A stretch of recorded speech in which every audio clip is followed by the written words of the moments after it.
Hello everyone. As you already know that we have already begun with Punjab ADA T20 mock test series.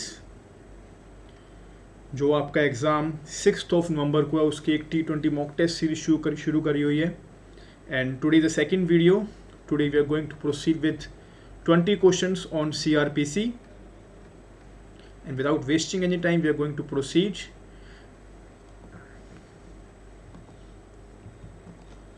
When a complaint is presented to a magistrate and he proceeds to examine the complainant and the witnesses. Question number 1 is, when a complaint is presented to a magistrate and he proceeds to examine the complainant and the witnesses. जब भी कभी कोई complaint करता है direct magistrate को, तो हम जब सेक्शन 200 CRPC में चले जाते हैं जहाँ पर पर्सनल एग्जामिनेशन करता है मैजिस्ट्रेट कंप्लेनेंट और उसके विटनेसेस का, वो प्रोसीडिंग्स कौन सी होती है? At that time is magistrate is conducting an inquiry और ट्रायल और it depends upon the circumstances. The right answer is option A, that the magistrate is still conducting an inquiry. Magistrate is still conducting an inquiry. Section 200 CRPC is the stage of inquiry. Trial stage कब शुरू होती है? The moment issue of process starts under section 204 CRPC. तब trial stage शुरू होती है. When a complainant complains to a magistrate under section 200 and the magistrate conducts the personal examination of complainant and the witnesses, it is an inquiry stage. Question number 2. Who can make rules or give special orders from time to time consistent with CRPC as to the distribution of business among the subordinate judicial magistrates? Option A, executive magistrate. Option B, district magistrate. Option C, additional district and session judge, and option D, chief judicial magistrate. Tell me, hierarchy क्या होती है? Judicial magistrates के ऊपर कौन बैठता है? वो इसका आंसर होगा. एंड कमेंट बॉक्स में आप लोग मुझे बताओगे कि इसका सेक्शन कौन सा है. The right answer is CJM. The right answer is CJM. CJM is superior to the judicial magistrates in the hierarchy order. All right. Question number 3. The court of magistrate of second class may pass a sentence of fine not exceeding. It's a very easy question, but इस तरह के questions आपको exams में बार बार देखने को मिलते हैं और बहुत बार आप ये छोटे छोटे क्वेश्चन से गलत कर देते हो. सेकेंड क्लास मैजिस्ट्रेट्स कितने तक का फाइन आपको मैक्सिमम सेंटेंस में दे सकते हैं? Answer is 5,000 rupees. और सज़ा कितनी दे सकते हैं?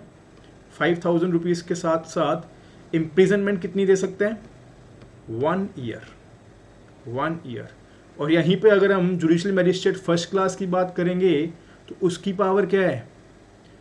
The power increases to 10,000 rupees and 3 years for judicial magistrate first class, and for judicial magistrate second class 5,000 rupees and 1 year. Question number 4. Which of the following can make an arrest?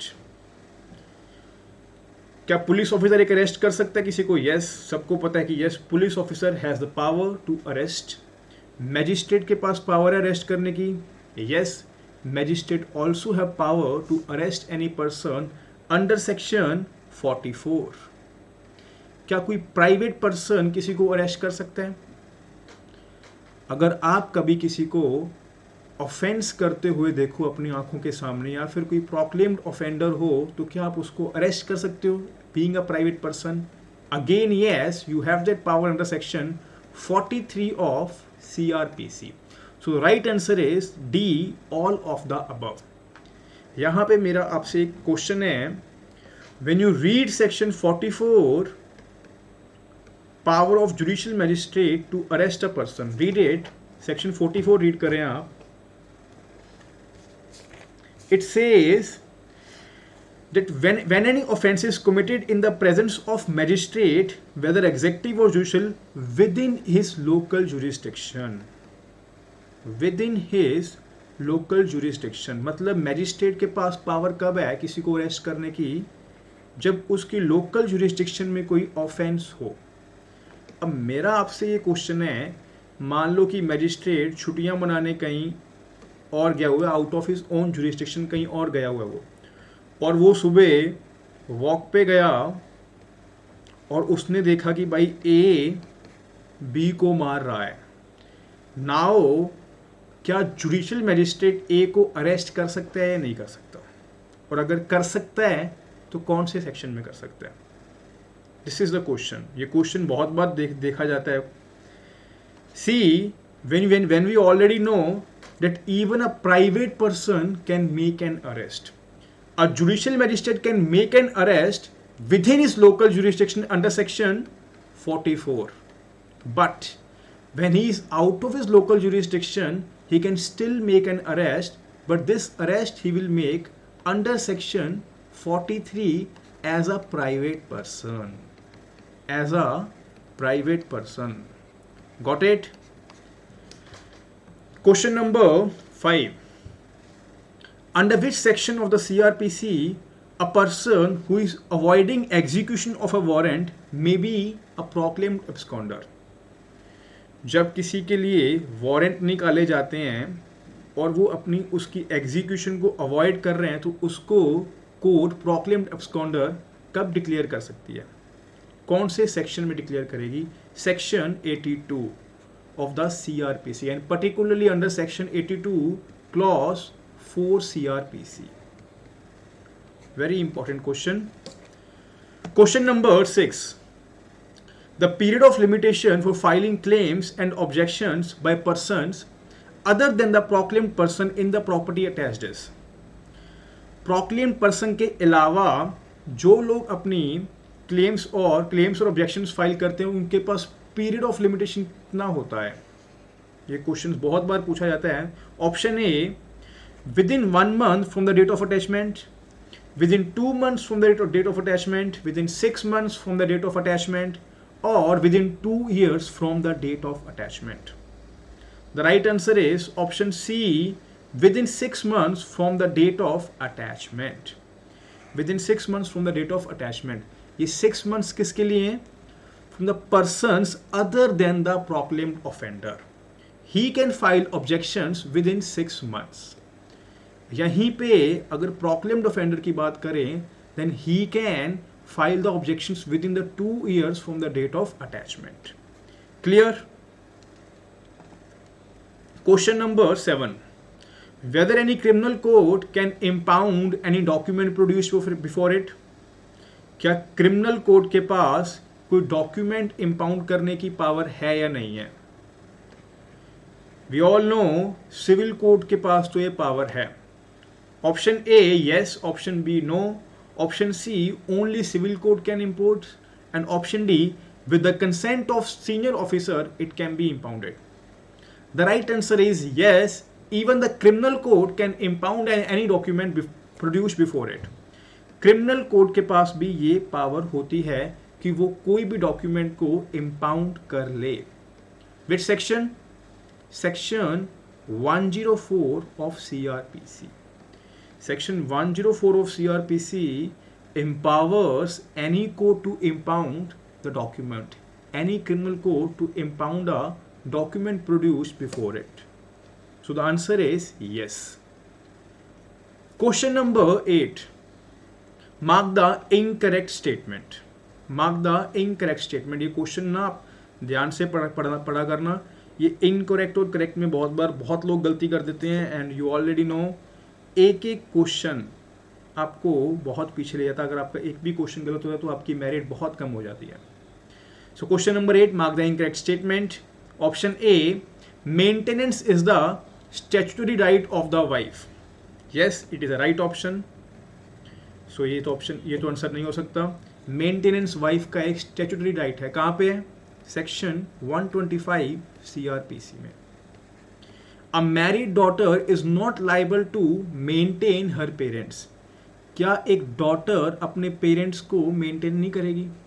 क्या वो उसकी liability नहीं है? Wrong, this is an incorrect option.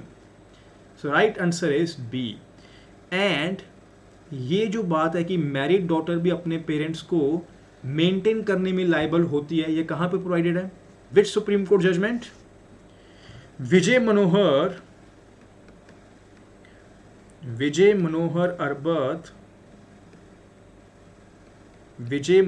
Arbat versus Kashirao Rajaram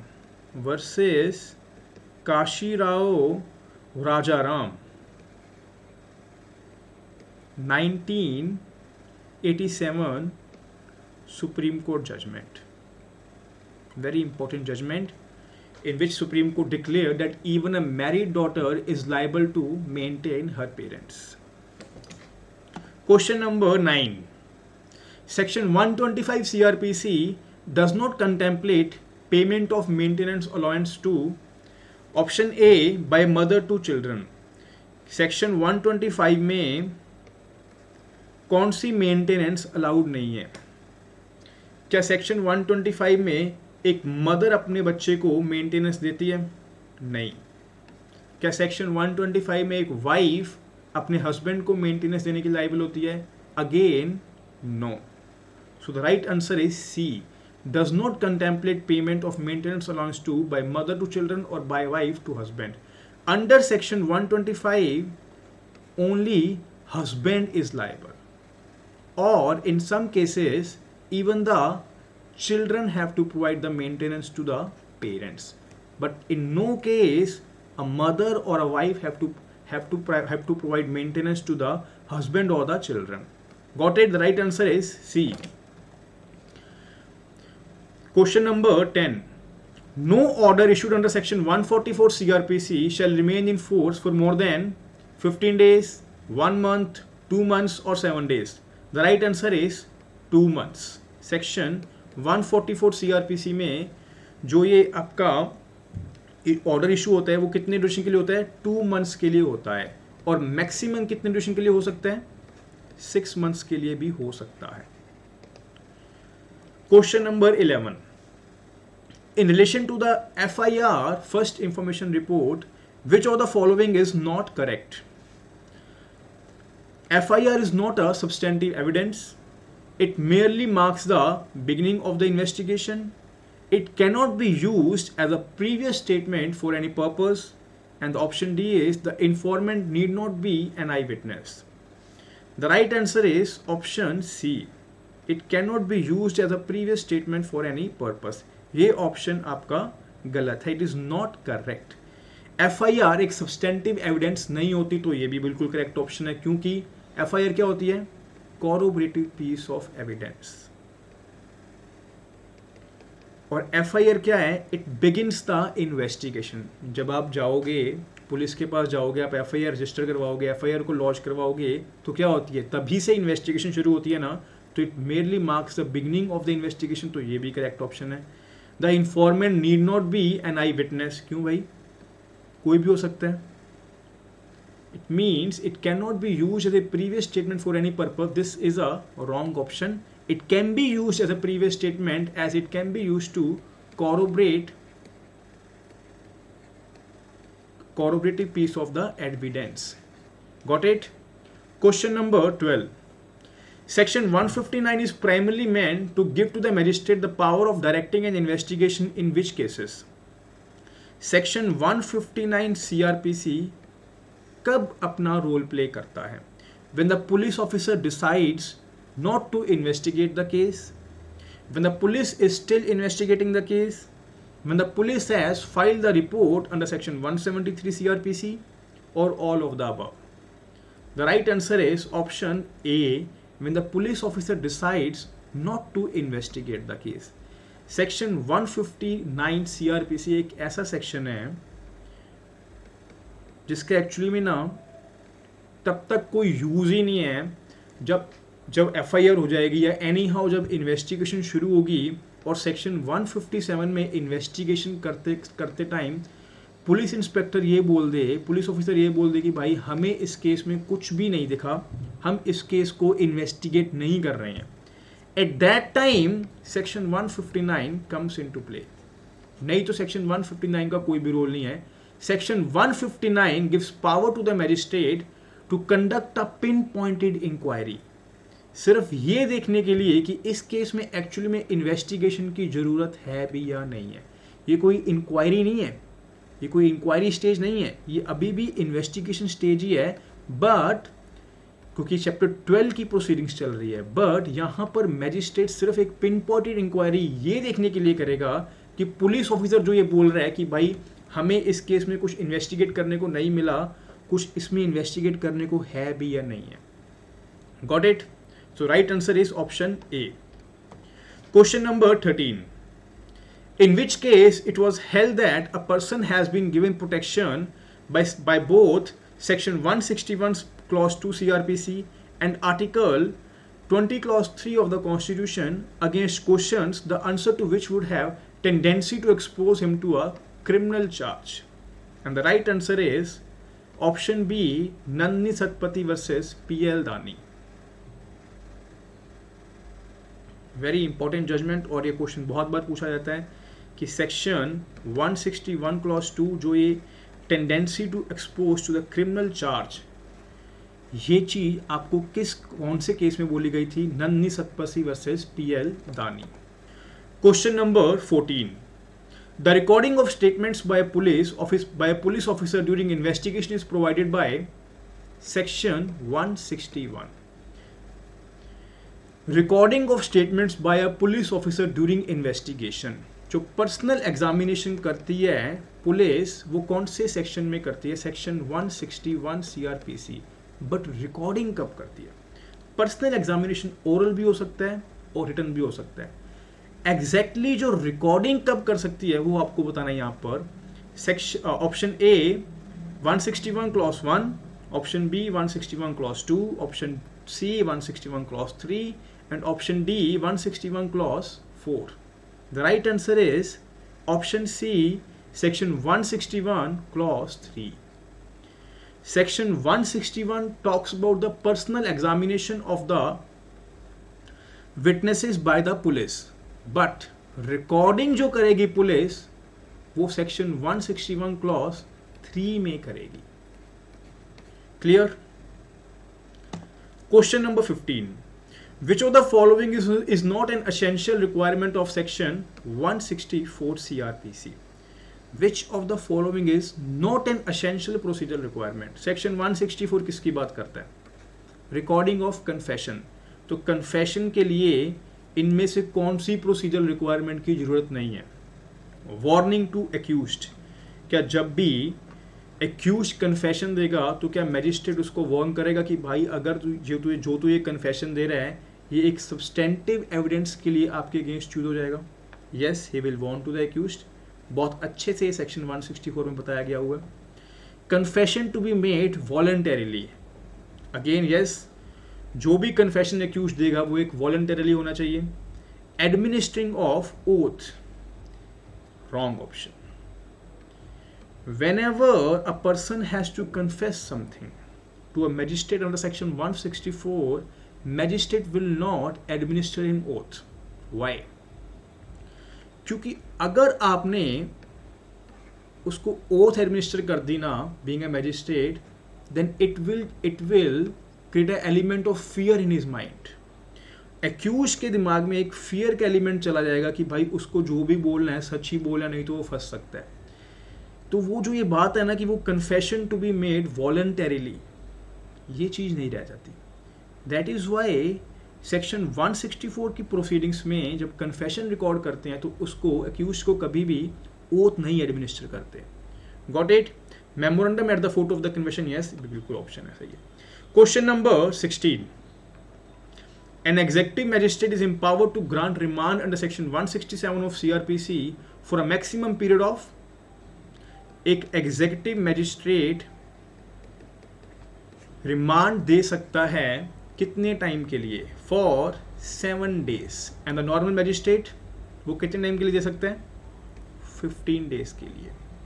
15 days के लिए। The moment an accused is arrested and is produced before the magistrate, तो magistrate उसको police remand के लिए भेज सकता है for how many days? 15 days। But in some cases when judicial magistrate is not there और यहाँ पे पुलिस उसको एग्जेक्टिव मैजिस्ट्रेट के पास ले जाती है, तो एग्जेक्टिव मैजिस्ट्रेट उसको रिमांड के लिए कितने टाइम के लिए भेज सकता है? For 7 days.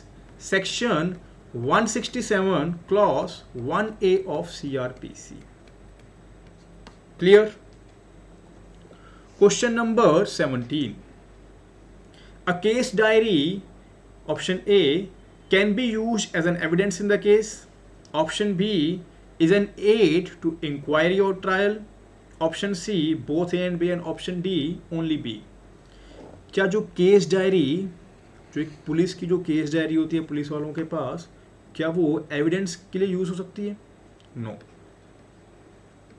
But it can be use as an aid to the inquiry और ट्रायल. Option B. यहां पे आपका आंसर क्या होगा? Option D. इस तरह के क्वेश्चंस का आपको ख्याल रखना है, जहां पे आपको ऑप्शन में ये मिले कि भाई जो आपका ऑप्शन सही था उसको अलग से दिया गया हुआ है, तो ये आंसर आएगा इसका answer D. It can be use as an aid to inquiry और trial, section 172 of CRPC. Question number 18. Under which section a court of session has the original jurisdiction to take cognizance? कौन से section में court of session के पास original jurisdiction है cognizance लेने की? Section 199, section 200, section 193 and section 203. The right answer is option A, section 199 of CRPC. It empowers the court of session to take cognizance in its original jurisdiction. और normally cognizance कौन लेता है? Judicial magistrate. Even if the offence is to be tried by the court of session. जैसे कि murder लगा लीजिए. अब murder एक ऐसा ऑफेंस है जिसका ट्रायल कोर्ट ऑफ सेशन में होगा, बट इसका कॉग्निजेंस कौन लेगा? Judicial magistrate. जुडिशियल मैजिस्ट्रेट इसका कॉग्निजेंस लेके इसको कमिटल प्रोसीडिंग्स के साथ कोर्ट ऑफ सेशन के पास भेज देगा. Got it? और कौन से ऐसे केसेस हैं जहां पर कुछ एक दो ऐसे केसेस हैं जहां पर कोर्ट ऑफ सेशन के पास डायरेक्ट जुरिस्डिक्शन है कि वो कॉग्निजेंस ले सके? It is given under section 199 of CRPC. और कमेंट बॉक्स में आप ये बताओगे मुझे कौन कौन से ऐसे 2 केसेस हैं जहां पर ये पावर है. Clear? Question number 19. Besides section 209, which other section also provides for committal of cases to the session court? Section 209 के अलावा ऐसा कौन सा सेक्शन है जहां पर कमिटल हो जाता है केसेस का सेशन कोर्ट्स के पास? सेक्शन 315, सेक्शन 318, सेक्शन 323 और section 326. The right answer is section 323 CRPC. Question number 20. Once an accused is discharged under section 227 और 239 CRPC. जब एक एक्यूज को ऑलरेडी डिस्चार्ज कर चुके हैं सेक्शन 227 में या 239 CRPC में, तो क्या option A, he cannot be tried again for the same offence, क्या उसको सेम ऑफेंस के लिए ट्राई किया जा सकता है? इट अमाउंट्स टू एक्विटल, क्या जो डिस्चार्ज है यहाँ पर क्या वो एक्विटल माना जाएगा? ऑप्शन सी, द जज need not spell out any reason. And option D, he can be tried again for the same offence if sufficient evidence is brought forward later. The right answer is option D, he can be tried again for the same offence. यहाँ पर आप लोग confuse हो जाओगे section 300 को लेकर, जो ये बोलता है कि a person cannot be tried again for the same offence. But when you read section 300, read it, section 300, उसके जब आप एक्सप्लेनेशन रीड करते हो, you will get to see the dismissal of a complaint. Explanation read करनी है section 300 की. The dismissal of a complaint और the discharge of the accused is not an acquittal for the purpose of this section. The discharge of the accused is not an acquittal for the purpose of this section. इस section में अगर ए के खिलाफ कोई proceedings चल रही और trial में उसको या तो कन्विक्ट कर दिया गया और फिर या उसको एक्विट कर दिया गया, फिर तो उसका दोबारा ट्रायल नहीं हो सकता. बट अगर उसको डिस्चार्ज कर दिया गया, then this discharge does not amount to acquittal and he can be tried again for the same offense if the sufficient of evidence is brought forward later. Clear? All right. Like, subscribe and share this channel. और ये जो series आपकी T20 mock test series जो आपकी चल रही है, ये आपकी 5 नवंबर तक चलेगी और उसके बाद हम लोग पंजाब की जुडिशरी की तैयारी शुरू करेंगे एंड होपफुली तब तक हमारे पास यूपी की भी नोटिफिकेशन आ जाएगी, उसकी भी तैयारी शुरू कर देंगे, राजस्थान की भी नोटिफिकेशन आ जाएगी, उसकी भी तैयारी करेंगे। इस चैनल पे आपको जुडिशरी के रिलेटेड सारे कंसेप्ट्स मिलेंगे। ये अभी शुरू हुआ है चैनल, बट ये रेगुलर रहेंगे ये चैनल, तो आप इसको लाइक करें, सब्सक्राइब करें और शेयर करें अपने फ्रेंड्स के साथ जो भी लॉ की तैयारी कर रहे हैं। Alright, thank you so much, see you tomorrow. And tomorrow अपना लेक्चर होगा CPC के ऊपर, again T20 mock test series, same time CPC। Thank you so much.